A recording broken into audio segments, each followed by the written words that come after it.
श्री शिवाय नमस्तुभ्यम। हर हर महादेव। दोस्तों, सावन के महीने में शिवलिंग से यह गुप्त चीज ले आना। अपने घर आपकी सभी मनोकामनाएं पूरी होंगी। इतना पैसा आएगा कि गिनते गिनते थक जाओगे। भगवान भोलेनाथ जी के आशीर्वाद से अपने जीवन में बहुत उन्नति करोगे। दोस्तों, हिंदू धर्म में सावन के महीने का बहुत अधिक महत्व होता है। सावन का महीना हिंदू पंचांग का 5वां महीना होता है। यह महीना भगवान शिव को समर्पित होता है। इस महीने में शिव भक्त भगवान शिव की विधि विधान से पूजा अर्चना करते हैं और सावन के महीने के सोमवार का महत्व और भी अधिक होता है। इस माह में शिव की पूजा अर्चना करने से सभी मनोकामनाएं पूरी हो जाती हैं। धार्मिक मान्यताओं के अनुसार सावन के महीने में भगवान शिव और माता पार्वती की विधि विधान से पूजा करने भक्त की मनोकामना पूरी होती है। इसके साथ ही सावन के सोमवार व्रत रखने से भोलेनाथ की विशेष कृपा प्राप्त होती है। दोस्तों, इस बार 11 जुलाई से सावन की शुरुआत होगी और 9 अगस्त को समाप्त होगा। इस सावन में 4 सोमवारी व्रत होगा। पहला सोमवारी व्रत 14 जुलाई को है, दूसरा 21, तीसरा 28 जुलाई और चौथा सोमवारी 14 जुलाई को है। व्रत 4 अगस्त को है। कहा जाता है इस सावन के महीने में किसी भी व्यक्ति ने भगवान भोलेनाथ की थोड़ी सी भी पूजा साधना क्रिया कर ली तो उस व्यक्ति के जीवन की सभी मनोकामनाएं पूर्ण हो जाती हैं। उस व्यक्ति के जीवन के हर कष्ट खत्म हो जाते हैं और उस व्यक्ति के जीवन में धन आना शुरू हो जाता है। भक्तों, वीडियो आगे शुरू करें उससे पहले भगवान भोलेनाथ के सच्चे भक्त चैनल की इस वीडियो को लाइक अवश्य कर दें और कमेंट बॉक्स में हर हर महादेव सच्ची श्रद्धा से लिख दें, जिससे कि भगवान भोलेनाथ जी का आशीर्वाद आपको सीधे प्राप्त हो सके। दोस्तों, आज की इस वीडियो में हम आपको बताएंगे कि सावन के दिनों में आपको भगवान भोलेनाथ के मंदिर जाकर के क्या क्या भगवान भोलेनाथ को अर्पित करना और वहां से वापस क्या लेकर के आना है, ताकि आपके घर की गरीबी, दरिद्रता, परेशानी, कष्ट, दिक्कतें हमेशा के लिए खत्म हो जाए। दूसरी तरफ आपके घर पर सुख, समृद्धि, यश, वैभव, ऐश्वर्य की आपको प्राप्ति हो। ध्यान रखिएगा दोस्तों, सावन का माह का इंतजार हर व्यक्ति इसीलिए करता है ताकि उसको भगवान भोलेनाथ का आशीर्वाद मिल सके। कहा गया है कि देवों के देव भगवान भोलेनाथ अगर किसी भी व्यक्ति को आशीर्वाद दे दें तो उस व्यक्ति का साक्षात काल भी आकर कुछ नहीं बिगाड़ पाता है। इसीलिए आज की इस वीडियो में हम आपको बताएंगे कि कैसे आप सावन के दिन, जो बहुत ही पावन दिन है, इस दिन भगवान भोलेनाथ को प्रसन्न कर सकते हैं। कैसे आपको भगवान भोलेनाथ का आशीर्वाद प्राप्त हो सकता है और कैसे सावन के दिनों में शिवलिंग की आपको पूजा करनी है, वह भी खास उपाय करते हुए कैसे आपको शिवलिंग पर क्या क्या चढ़ाना है और क्या क्या वहां से लेकर अपने घर पर वापस लेकर आना है, ताकि आपके घर पर अन्न और धन का भंडार कभी भी कम ना हो। देखिए दोस्तों, आपके जीवन में कितनी ही बड़ी परेशानी हो, कितनी ही बड़ी दिक्कत क्यों ना हो, मान लीजिए आपके जीवन में धन की समस्या है, मान लीजिए आप नौकरी की प्राप्ति के लिए बहुत ही ज्यादा परेशान हो चुके हैं, आपके शत्रुओं ने आपको घेर लिया है, संतान की प्राप्ति आपको हो नहीं पा रही है, तो एक बात का ध्यान रखिएगा दोस्तों, सावन का पावन दिन एक ऐसे दिन होते हैं जिस दिन कोई भी व्यक्ति अगर थोड़े से उपाय कर लेता है, भगवान भोलेनाथ की साक्षात पूजा कर लेता है, तो उस व्यक्ति की कितनी ही बड़ी मनोकामना हो, कितनी ही बड़ा कष्ट हो, वह खत्म हो जाता है और उसकी मनोकामना पूर्ण हो जाती है। दोस्तों, मान लीजिए आपके ऊपर कोई दोष लगा हुआ है, जैसे वास्तु दोष, शनि दोष, प्राकृतिक दोष या कोई भी दोष लगा हुआ है, तो आपको सावन सोमवार के दिन थोड़ी सी पूजा करनी है और आपका दोष खत्म हो जाएगा। आपके जीवन से सभी परेशानियां चली जाएंगी और आपके जीवन में जो धन आना बंद हो गया था उसका आगमन वापस शुरू हो जाएगा। मान के चलिए आपके जीवन में कभी भी कोई परेशानी नहीं रहेगी। बस दोस्तों, आज की इस वीडियो को लास्ट तक देख लीजिए और मान के चलिए भगवान भोलेनाथ के आशीर्वाद से आपकी सभी मनोकामनाएं भी पूरी होंगी और आपके जीवन की सभी परेशानियां भी चली जाएंगी। देखिए, एक बात कही गई है कि जब भी हम भगवान भोलेनाथ की पूजा करते हैं, हमें धैर्य रखना चाहिए, विश्वास रखना चाहिए और श्रद्धा के साथ भगवान भोलेनाथ की पूजा करनी चाहिए, क्योंकि भगवान भोलेनाथ बहुत ही भोले हैं। वह किसी भी व्यक्ति की थोड़ी सी ही पूजा से, साधना से तुरंत ही प्रसन्न हो जाते हैं। इसीलिए दोस्तों, सावन सोमवार के दिन कुछ ऐसी चीजें हैं जो आपको अवश्य पता होनी चाहिए, क्योंकि सावन सोमवार के दिन अगर आप भगवान भोलेनाथ के सामने पूजा करने जा रहे हैं तो मान के चलिए दोस्तों, आपने अगर कोई गलती कर दी तो भगवान भोलेनाथ आपसे क्रोधित हो जाएंगे, और आपने सही तरीके से पूजा की होगी तो साक्षात आपको भगवान भोलेनाथ उसी दिन आशीर्वाद दे देंगे, और उस दिन के बाद आपके जीवन में कभी कोई परेशानी नहीं आएगी। आपको हमें एक एक चीज बताने जा रहे हैं, इसलिए इस वीडियो को लास्ट तक देखिएगा। सबसे पहले आपको भगवान भोलेनाथ के मंदिर जाना होगा। यह जितने भी उपाय आपको बताए जाएंगे यह मंदिर के उपाय होंगे।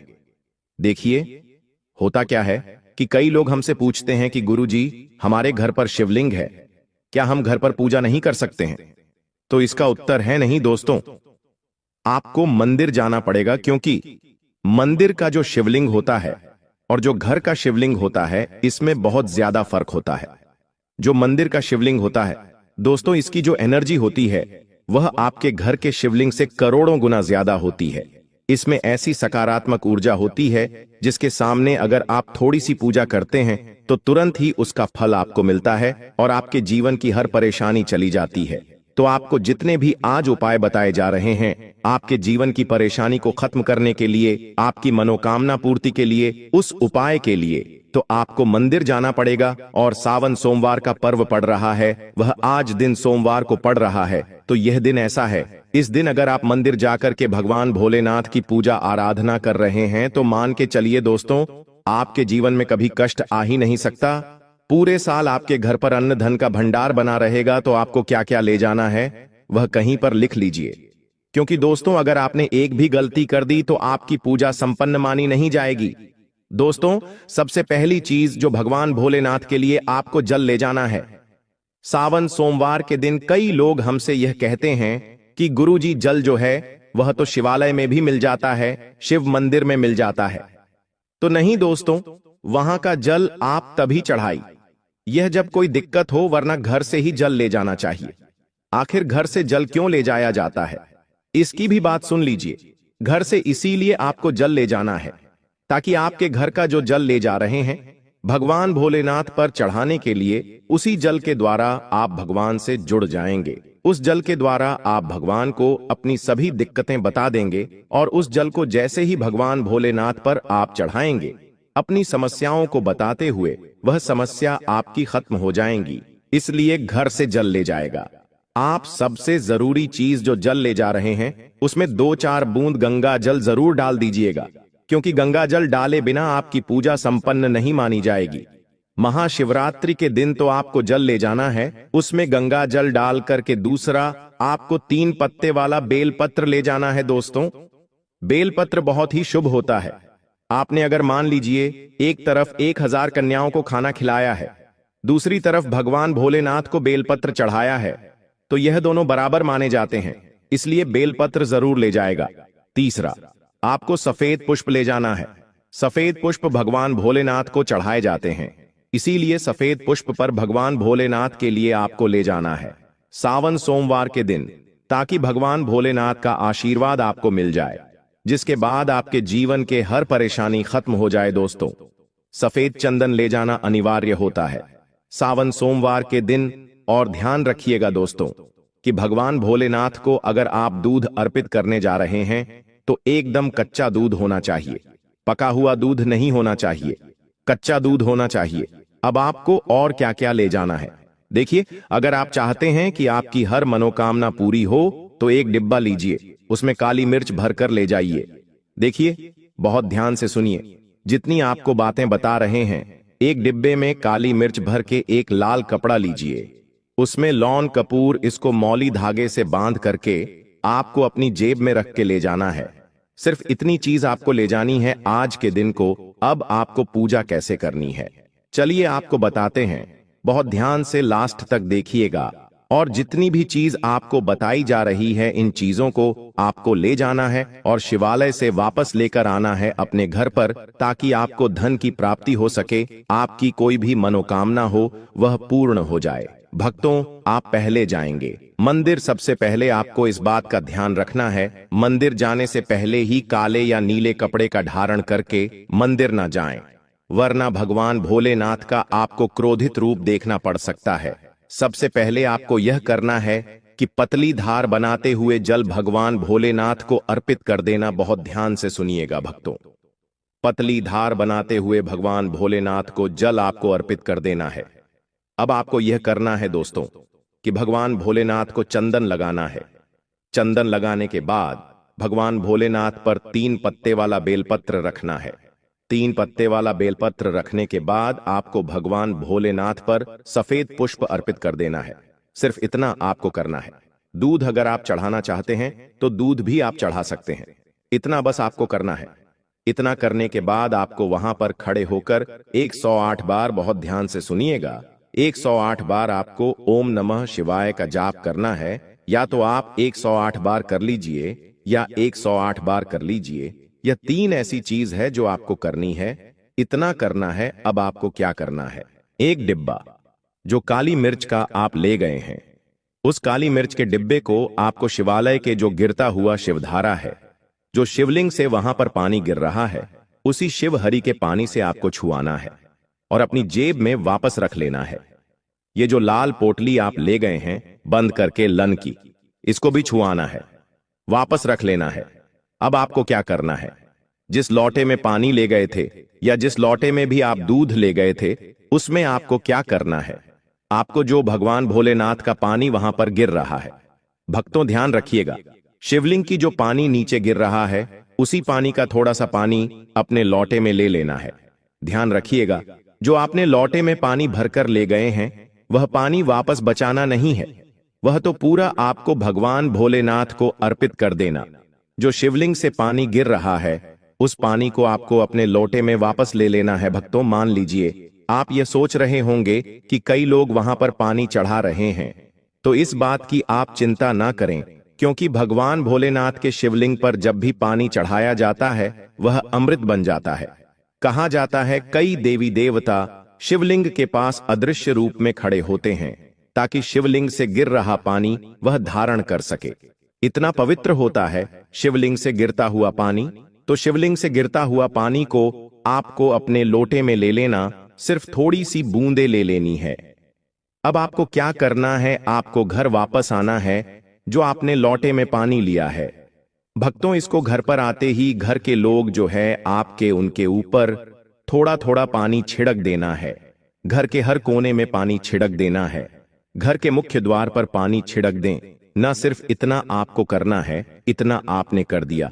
अब मान लीजिए पूरे साल आपके घर पर नकारात्मक शक्तियां नहीं आ पाएंगी। आपके घर पर कोई काला जादू काली विद्या करवाने की कोशिश करेगा तो वह आपके घर पर नहीं कर पाएंगे। इससे आपके घर से नकारात्मक शक्तियां चली जाएंगी और सकारात्मक ऊर्जा आ जाएगी। यह जो अब काली मिर्च का भगवान भोलेनाथ जी के शिवलिंग से छुआ कर लाए हैं, इसको पूजा घर में रखें। ये जो काली मिर्च का डब्बा है आपके पास, इसे कभी भी आप किसी शुभ कार्य के लिए निकले, जैसे मान लीजिए आप बिजनेस मीटिंग के लिए जा रहे हैं, नौकरी की प्राप्ति के लिए जा रहे हैं, काली मिर्च घर के मुख्य द्वार से पहले रख के उसको कुचलते हुए निकालिए। मान के चलिए आपके काम में जो भी बाधा आने वाली होंगी वह बाधाएं भगवान भोलेनाथ के आशीर्वाद से अपने आप हैं हट जाएंगी और आप जिस कार्य के लिए भी जाएंगे उस कार्य में आपको सफलता मिलेगी। दोस्तों भगवान भोलेनाथ का यहां पर आपको साक्षात आशीर्वाद मिलेगा सावन सोमवार के दिन, और आपके जीवन से हर परेशानी चली जाएगी। सावन सोमवार की रात आप अपनी सभी प्रकार के बुरी अनिष्ट शक्तियों से छुटकारा पा सकते हैं। जो लोग भोलेनाथ माता पार्वती की पूजा करना चाहते हैं वो इस दिन अपने घर पर पारद का शिवलिंग रख लीजिए। अभिमंत्रित होना चाहिए। जो भी शिवलिंग आप रखें अच्छे से उनको मंत्रों द्वारा भी अभिमंत्रित करके रखें। स्फटिक हो, नर्मदेश्वर शिवलिंग हो, कोई भी रखिए, अच्छे से उनको भोलेनाथ को अपने घर पर ही पूजन कीजिए। एक लोटा जल चढ़ाकर, क्योंकि मंदिरों में बहुत भीड़ भाड़ होती है और सावन सोमवार पर यही भीड़ का नजारा बहुत ही खूबसूरत लगता है। कोने कोने में शिव भक्त है। अगर आप मंदिर में नहीं जा सके या ठीक से जल नहीं चढ़ा पाए तो घर में ही शांति से आप पूजन करें। गन्ने का रस हुआ, पंचामृत हुआ, इससे आप इस दिन भोलेनाथ का अभिषेक कीजिए। दूध, दही, घी, शहद, शक्कर, पंचामृत बनाकर के अभिषेक कीजिए। दोस्तों, फिर भोलेनाथ का श्रृंगार कीजिए। चंदन चढ़ाई, अक्षत चढ़ाई, जनेऊ अर्पित कीजिए, थोड़ा सा चंदन का इत्र, क्योंकि चंदन का इत्र विशेष रूप से शिव शंभू को बहुत प्रिय है, तो वह आप अर्पित कीजिए। उनके पसंदीदा पुष्प चढ़ाए, आंकड़े की माला से उनका श्रृंगार कीजिए। दोस्तों, कनेर के सफेद पुष्प चढ़ाए, कमल हुए, गुलाब हुए, बेल हुए, यह फूल उनको बहुत प्रिय है, यह अर्पित करें और 5 बेल पत्र अवश्य चढ़ाएं। आप इस दिन चाहे तो या जो आपके पास बेल पत्र है उसी पर आप श्री श्री लिख के या ओम नमः शिवाय या राम राम लिख के अर्पित कीजिए। जो चिकना भाग होता है उस पर लिखिए और यह सीधा शिवलिंग पर अर्पित हो। इस प्रकार से आपको बेलपत्र चढ़ाने चाहिए। दोस्तों, आप विशेषकर इस बात का ध्यान रखें कि कटे फटे बेलपत्र ना हो। जो व्यक्ति अधूरी चीज भगवान को अर्पित करता है तो उसे भी कटे फटे पत्तों की तरह ही कटा फटा फल ही प्राप्त होता है। इसीलिए कभी भी अपूर्ण सामग्री अर्पित ना करें। दोस्तों, कहते हैं कि जब भोलेनाथ ने गले में विष धारण किया था तो आदिशक्ति मां के कहने पर देवताओं ने भगवान शिव के सिर पर भांग, धतूरा, बेलपत्र आदि रखा और निरंतर जल अभिषेक किया था, जिसकी वजह से उनके मस्तिष्क का ताप कम हुआ था और उस समय से ही भोलेनाथ को भांग धतूरा चढ़ाया जाता है। और यह बात भोलेनाथ के भक्तों में बहुत कम लोगों को ही पता है कि इसी कारण शिवलिंग पर भांग मांग धतूरा चढ़ाया जाता है। दोस्तों, अगर आपके घर में शिवलिंग है तो आज के दिन आप चाहे तो शिव जी का त्रिशूल हुआ, डमरू हुआ, यह भी आप उनको अर्पित कर सकते हैं। शिव के डमरू की दमदम की ध्वनि मंगल गुरु से संबंधित होती है, क्योंकि चंद्रमा उनके मस्तक पर विराजमान होकर अपनी क्रांति से अनंत आकाश में जटाधारी महामृत्युंजय को प्रसन्न करता है और बुध आदि ग्रह है इसमें संभव से सहायक होते हैं। तो यह आज के दिन डमरू अर्पित करें। भोले बाबा का डमरू आप धारण भी कर सकते हैं। अभिमंत्रित करके आप अपने शरीर पर छोटा सा चांदी का डमरू धारण करें। भक्तों, महिलाएं अपने मांग में सिंदूर लगाते समय भूल कर भी ना करें 9 गलतियां, वरना आपके पति को झेलनी पड़ेगी। मुसीबत और परेशानियां पूरा घर हो जाएगा। कंगाल भक्तों, पूज्य गुरुजी ने अभी अभी अपनी 2 दिन पहले की कथा में बताया है कि शादीशुदा औरतें सिंदूर लगाते समय भूल कर भी ना करें यह 9 गलतियां, वरना आपका और आपके पति का जीवन अत्यंत कष्टकारी हो सकता है। पति की कामयाबी रुक जाती है और पति कंगाल हो जाता है।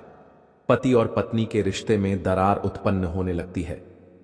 दोस्तों, गुरुजी का कहना है कि हिंदू धर्म में सिंदूर लगाने की परंपरा को महिलाएं लंबे समय से निभाती आ रही हैं, पर आज के समय में सिंदूर लगाने के तरीके बदल गए हैं। कई महिलाएं तो मांग में सिर्फ बारीक सी लकीर खींचकर सिंदूर लगा लेती हैं, तो कई महिलाएं मांग में लगाने के बजाय माथे पर हल्का सा लगाती हैं। उनको इस बात का अंदाजा नहीं होता कि ऐसा करना कितना नुकसानदायक हो सकता है। दरअसल महिलाओं के सिंदूर लगाने का तरीका सीधे तौर पर उनके पति के जीवन पर प्रभाव डालता है। इसीलिए जरूरी है कि सिंदूर लगाते समय कुछ बातों का ध्यान जरूर रखें। तो चलिए जान लेते हैं सिंदूर लगाते समय कौन सी गलतियां नहीं करनी चाहिए जो उनके पति की कंगाली का कारण बनती है। दोस्तों, सुहागिनों की निशानी उसका मांग का सिंदूर और उसके हाथ की चूड़ी है। दोस्तों, एक औरत कितना भी सच संवर जाए लेकिन इन चीजों के बिना सुंदर नहीं दिख सकती, क्योंकि यह एक महिला के सुहाग की निशानी होती है। अगर महिला इन चीजों के प्रति सजग नहीं रहती है तो उसके पति की जान भी जा सकती है। जी हां दोस्तों, आपने बिल्कुल सही सुना। मांग का सिंदूर, हाथों की चूड़ी, गले का मंगलसूत्र महिला के सजने की वस्तु नहीं है। यह वस्तु उसके पति की लंबी आयु के लिए होती है। लेकिन आज के बदलते आधुनिक युग में महिलाओं ने इन सब चीजों को फैशन की वस्तु बना ली है, लेकिन ऐसा नहीं करना चाहिए। यदि आप लोग भी मांग में सिंदूर लगाते समय कुछ गलतियां करती हैं तो यह आपके पति के लिए अच्छा नहीं है और यह धन हानि का कारण भी बन सकता है। हमारे हिंदू धर्म में 16 श्रृंगार का बहुत ज्यादा महत्व बताया गया है। जब भी किसी शादीशुदा महिला की बात आती है तब 16 श्रृंगार में से सबसे ज्यादा सिंदूर ही मायने रखे। पौराणिक कथाओं के अनुसार ऐसी मान्यता है कि सिंदूर ही किसी सुहागन की पहचान होती है। हिंदू शादियों में सिंदूर की रस्म बेहद खास होती है और शादी के दिन के बाद से महिलाएं रोज अपने पति की दीर्घायु की कामना में अपने मांग में सिंदूर भरती हैं। सिंदूर के बिना किसी की शादी तक भी नहीं हो सकती है, लेकिन सिंदूर लगाते समय कुछ बातों को ध्यान रखना जरूरी होता है। ऐसा माना जाता है कि यदि महिलाएं सिंदूर लगाते समय कुछ गलतियां करती हैं तो यह पति के जीवन में दुर्भाग्य का कारण भी बन सकती है। मान्यता है कि यह गलतियां पति को कंगाल तक बना सकती हैं। सिंदूर, जिसे कुमकुम के नाम से भी जाना जाता है, इसे मुख्य रूप से विवाह का प्रतीक माना जाता है। ऐसा माना जाता है कि हिंदू शादी की रस्म तभी पूरी होती है जब वर मंडप में वधू की मांग में सिंदूर लगाता है। सिंदूर को विवाह का प्रतीक माना जाता है। विवाहित महिलाएं अपने माथे के बीच से सिर के मध्य तक बालों के बीच में सिंदूर लगाती हैं। दरअसल यह प्रथा सदियों से चली आ रही है और मांग में सिंदूर लगाना सुहागिनों के मुख्य श्रृंगार में से एक माना जाता है। आइए अब हम जान लेते हैं कि सिंदूर लगाते समय आपको कौन सी गलतियां करने से बचना चाहिए। लेकिन उससे पहले अगर आप भी चाहते हैं कि लक्ष्मी माता का आशीर्वाद आप पर बना रहे तो इस वीडियो को एक लाइक करें और आपके अपने चैनल सब्सक्राइब कर लें और कमेंट बॉक्स में जय लक्ष्मी माता जरूर लिखें। इससे हमें मोटिवेशन मिलता है, जिससे हम आप लोगों के लिए और अच्छे अच्छे वीडियो बना पाते हैं। और साथ ही आप अपनी राशि को कमेंट बॉक्स में जरूर डाल दें, क्योंकि हम राशि से जुड़ा भाग्य भी बताते हैं और भाग में चल रही परेशानियों को तत्काल दूर करने के लिए आसान से आसान उपाय भी बताते हैं। इसलिए आप अपनी राशि कमेंट बॉक्स में जरूर डाल दें। नंबर 1, भक्तों, मंगलवार के दिन सिंदूर नहीं लगाना चाहिए, क्योंकि पौराणिक कथाओं के अनुसार एक बार हनुमान जी ने माता सीता का सिंदूर देखकर इसे अपने पूरे शरीर पर लगा लिया था। तभी से यह परंपरा बनी कि मंगलवार को महिलाएं सिंदूर न लगाएं, क्योंकि इस दिन हनुमान जी को सिंदूर चढ़ाया जाता है और वे बाल ब्रह्मचारी माने जाते हैं। इस दिन सिंदूर लगाने से शुभ फल नहीं मिलते, बल्कि यह अशुभ माना जाता है। इसके अलावा कभी भी अपना इस्तेमाल किया हुआ सिंदूर किसी और महिला को नहीं देना चाहिए। ऐसा करने से पति के जीवन पर बुरा असर पड़ सकता है और दुर्भाग्य आ सकता है। यह न केवल वैवाहिक जीवन के लिए हानिकारक माना जाता है, बल्कि आर्थिक समस्याओं का कारण भी बन सकता है। इसलिए सिंदूर को लेकर हमेशा सावधानी बरतनी चाहिए और इन परंपराओं का पालन करना चाहिए, ताकि जीवन में सुख समृद्धि बनी रहे। नंबर 2, भक्तों, नहाने के बाद ही सिंदूर लगाना चाहिए, लेकिन ध्यान रखें कि गीले बालों में कभी भी सिंदूर न लगाएं। जब भी सिंदूर लगाएं, पहले बालों को अच्छे से सुखा लें और फिर ही मांग भरें। ऐसा कहा जाता है कि गीले बालों में सिंदूर लगाने से पति के स्वास्थ्य पर बुरा असर पड़ सकता है, इसलिए इस बात का खास ध्यान रखना जरूरी है। इसके अलावा कभी भी किसी और से उपहार में मिला सिंदूर न लगाएं। मान्यताओं के अनुसार दूसरे के पैसे से खरीदा हुआ सिंदूर लगाने से पति के जीवन में धन हानि हो सकती है। हालांकि अगर सास, जेठानी, ननद या ससुराल के किसी अन्य बड़े बुजुर्ग ने सिंदूर उपहार में दिया है तो उसे इस्तेमाल किया जा सकता है। इन परंपराओं का पालन करने से दांपत्य जीवन सुखी और समृद्ध बना रहता है। नंबर 3, भक्तों, सिंदूर को हिंदू धर्म में बहुत पवित्र माना गया है, इसलिए इसे लगाने के कुछ खास नियम होते हैं। बिना नहाए कभी भी सिंदूर नहीं लगाना चाहिए, लेकिन आजकल की भागदौड़ भरी जिंदगी में कई महिलाएं इस नियम को भूल जाती हैं। यह माना जाता है कि शरीर की शुद्धता के बिना सिंदूर लगाना अशुभ हो सकता है। इतना ही नहीं, मासिक धर्म के दौरान भी सिंदूर लगाने की मनाही होती है, क्योंकि इस समय इसे लगाने से इसकी पवित्रता भंग हो सकती है। सिंदूर सिर्फ एक श्रृंगार का हिस्सा नहीं, बल्कि यह सुहाग का प्रतीक होता है। इसलिए इसे लगाने से पहले उसकी शुद्धता बनाए रखना बहुत जरूरी है। नंबर 4, भक्तों, सिंदूर महिलाओं के 16 श्रृंगार में से एक माना जाता है और विवाहित महिलाओं के जीवन में इसका खास महत्व होता है। रोज सिंदूर लगाना शुभ माना जाता है, लेकिन पूजा पाठ के समय इसे लगाना और भी जरूरी होता है। जब भी कोई धार्मिक अनुष्ठान या पूजा करें तो मांग में सिंदूर जरूर भरें। क्योंकि इसे सौभाग्य और सुख समृद्धि का प्रतीक माना जाता है। इसके अलावा जितने भी व्रत पति की लंबी उम्र के लिए किए जाते हैं, जैसे करवा चौथ, तीज, वट सावित्री पूजा आदि, इन सभी में सिंदूर लगाना बहुत शुभ माना गया है। ऐसा करने से पति की आयु लंबी होती है और दाम्पत्य जीवन में खुशहाली बनी रहती है। नंबर 5, भक्तों कुछ महिलाएं फैशन या दूसरी वजहों से सिंदूर तो लगाती हैं, लेकिन उसे बालों से छिपा लेती हैं, जिससे वह दिखता नहीं है। ऐसा करना गलत माना जाता है, क्योंकि मान्यताओं के अनुसार इससे पति के जीवन में असफलता आ सकती है। इसलिए हमेशा सिंदूर को मांग के बीचों बीच लगाना चाहिए, ताकि यह साफ नजर आए। लेकिन ध्यान रखें कि सिंदूर कभी भी किसी बाहरी व्यक्ति के सामने नहीं लगाना चाहिए, क्योंकि इसे लेकर कुछ परंपराएं और मान्यताएं जुड़ी होती हैं। सिंदूर लगाने के कुछ खास नियम भी होते हैं, जिनका पालन करना जरूरी है।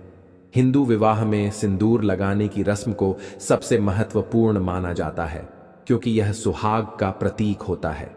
शादी के बाद भी इसे सही तरीके से और सही समय पर लगाना जरूरी होता है।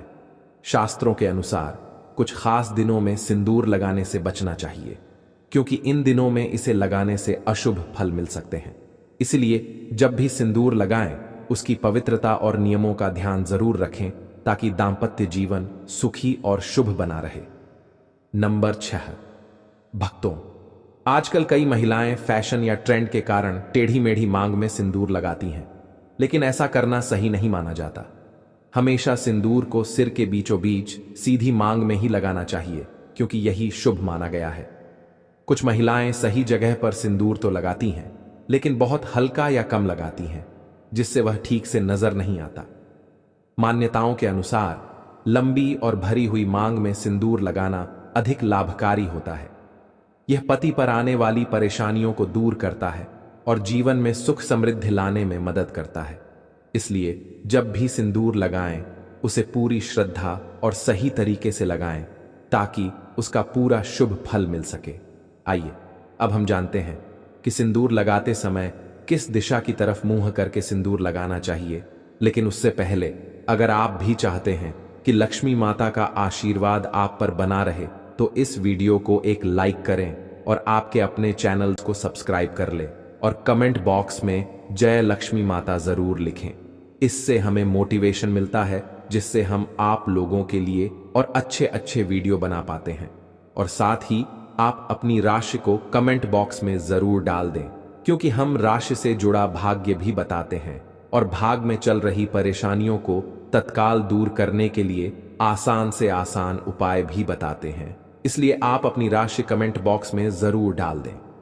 हमारे हिंदू धर्म में वास्तुशास्त्र का बहुत महत्व है और यह हमारे जीवन की छोटी बड़ी हर चीज से जुड़ा हुआ है। ठीक वैसे ही सिंदूर लगाने के भी कुछ वास्तु नियम बताए गए हैं।